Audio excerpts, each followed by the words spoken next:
Pre! O pre. Pre, nag-reply si Crush, pre. Ano sabi? Pre, sabi, ano daw? Hi. Tama pre, tulungan mo ako. Ano sasabihin ko pag nagaya ng sabihin ko? Pre, ang sabihin mo pre, kamustahin mo na lang. Sabihin mo yung kamusta. Sige. Kakamustahin ko lang. Pre. Kamusta ka?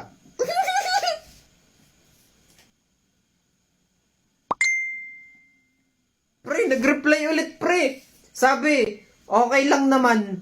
Pre, anong i-reply ko? Anong i-reply ko dun? Ano na lang pre, sabihin mo. Anong ginagawa niya ganon? Anong ginagawa mo? Sabihin mo. Sige. Anong ginagawa mo?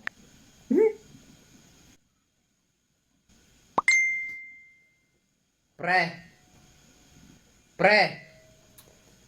Ano yun?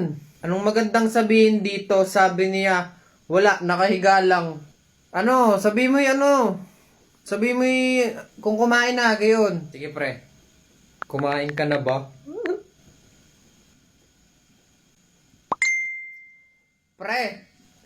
Pre, anong sasabihin ko? Sabi, oo daw. Oo. Bakit ba sa akin ka nagtatanong ng re-reply mo, ikausap mo yan? Pre, nagpapatulong lang naman ako, pre, para dito sa nakilala ko sa lit match. Nakilala sa lit match.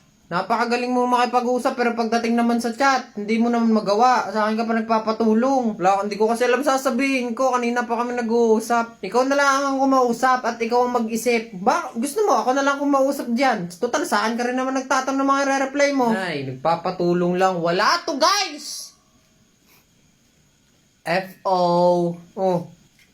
Kumain ka na ba? Mga iba't ibang uri ng manonood. So, unahin na natin dito yung napakaingay. Akala mo'y mas marunong pa sa direktor. Kulang na lang sa lahat. Siya na yung umakting eh. Tago! Bilis! Ayaw pa magtago. Ang bagal pa maglakad. Pag naman nahuli mamaya ng mga wrong turn, patay yan. Oh. Tago! Ang ingay pa. Ayaw munang manahimik. Tiisin na lang muna. Pag naman narinig yan, patay yan. Yari talaga yan. Bilis! Yuko! Huwag kang maingay. Pag nahuli ka, patay ka talaga. Oo ka. Pangalawa naman, yung mga tropa mong tutok na tutok. Talagang iniintindi nila yung kwento ng movie. Ito yung klase ng mga walang imik pagkasimula ng movie hanggang matapos. Talagang walang kurapan, nanonood lang yan.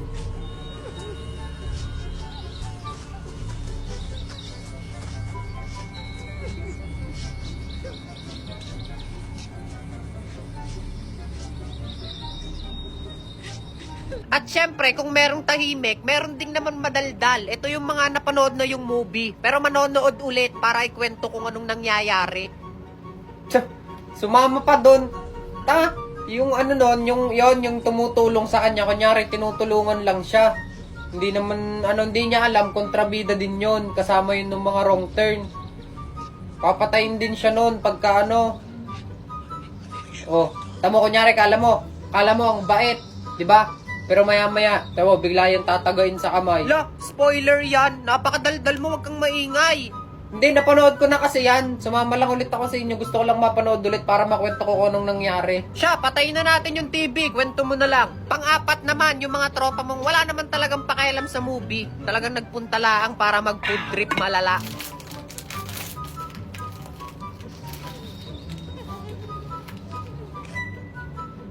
Oy pre, nanonood ka ba talaga? Parang di ka naman nanonood inuubos mo lang yung pagkain. Hindi, nanonood ako. Nanonood daw wala pa ngang nakain sa amin. Ikaw pa lang, halos kakasimula pa lang ng movie. Nanonood nga ako, promise. At ang pinakahuli sa lahat, ito yung literal na hindi naman nanonood, pero siya yung napakalakas magyaya ng movie marathon. Yung tipong pag nagsimula na yung movie, puro cellphone naman yung inaatupag. Oy pre, akala ko ba magmo-movie marathon? Bakit ka nagse-cellphone Hindi, dyan? nanonood ako. Wait lang. Nanonood daw kanina ka pang nakatutok dyan sa cellphone mo. Oh, diga. Ayun, diga. Anong yun diga? Wala pa namang nangyayari, kakasimula lang pre. Ano pre, manonood pa ba tayo? Hindi, wait lang. Gawa ng kalaro ko yung aking pinsan. Naglalaro kami ng Eggy Party. Eggy Party? Ano yung nilalaro mong Eggy Party pre? Etong laro, yung bagong laro, yung cute. Masaya itong laruin. Nakalaro ko nga yung pinsan ko Sabay kasi kami nagpapa-level up. Kaya wait lang. Bilisan mo na dyan pre, nagsisimula na. Naglalaro lang ako, nanonood, tapos naglalaro at the same time. Masaya itong laruin pre, check mo yung nasa profile ko. Yan, oo, sige. Gusto mo ng orange juice? Ha? Kain ka ng madami dyan para ma-very good ka ni ma'am, ha? Ni mami mo, Yaya, meron ka din po bang anak? Alam mo, Iha, may anak din talaga ako.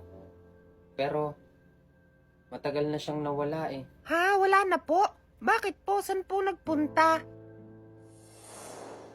Ay, eto. Di ba, anak? Favorite mo to? Nak? Susan? Susan? Yaya! Yaya! Uy, ano pong iniisip nyo? Wala. Basta, kumain ka na lang ng marami dyan para ma-very good ka ni mami, ha? Pero, alam mo, Iha, magkasing edad kayo ng anak ko. Wow, talaga po, magkasing edad po kami. Tapos, alam mo ba, magkasing cute kayong dalawa. Ay, si Yaya naman eh. Mas cute ka kaya sa akin, ay. Hindi naman. Ay, sige na, kumain ka ng madami, ha? O, ito, hotdog o orange juice. Ilang beses ko bang uulitin sa'yo? Kalimutan mo na si Susan. Ha? Hindi, Nay. Hindi mo ako naiintindihan eh. Hindi ko alam kung bakit ang gaan-gaan ng loob ko sa batang yun. Alam mo, parang nakikita ko sa kanya si Susan, ang anak ko. Ay, alam mo anak, napakaliit ng mundo. Baka naman siya na yung nawawala mong anak. Susan? Susan, anak? Ha? Nasaan ka? Yaya! Bakit po? Susan, anak, sumama ka sa akin. Excuse me? Anong nangyayari? Bakit mo hinihigit ang anak ko? Anak ko siya. Anong anak? Katulong ka lang namin, napakakapal naman ng mukha mo. Hindi, anak ko siya. Okay, sabihin na natin anak mo siya. Pero wala kang magagawa dahil pupunta na kami sa Amerika. Amerika? Hindi pwede. Anak, sumama ka sa akin. Mami, bitawan mo ang anak ko. May mong ina. Tama na! Lumayo ka sa anak ko. Kung hindi, tatawag ako ng pulis. Huli ka na. Tumawag na ako ng pulis. Sir, sumama po kayo sa akin. May karapatan din kayong manahimik at hindi po alam ang sinasabi ng mga pulis. Yaya, nanay, pakita. Pasensya na. Bumili lang ako ng lettuce nun eh. Pag-alagala ka kasi. Ay! Ano ba yan? Nga lang yan. Talo na naman tayo, boy. Kaya nga, talo na naman tayo eh. Sunod-sunod na eh. Kaya nga. Tsaka malalakas din kasi talaga yung kalaban. Kaya hindi tayo makapanalo-panalo eh. Kaya nga. Magkikwit muna ako, tol. Tapos invite mo ako. Ikaw muna mag-host para mahina ang kalaban. Oh, sige, tol. Ako muna mag-host.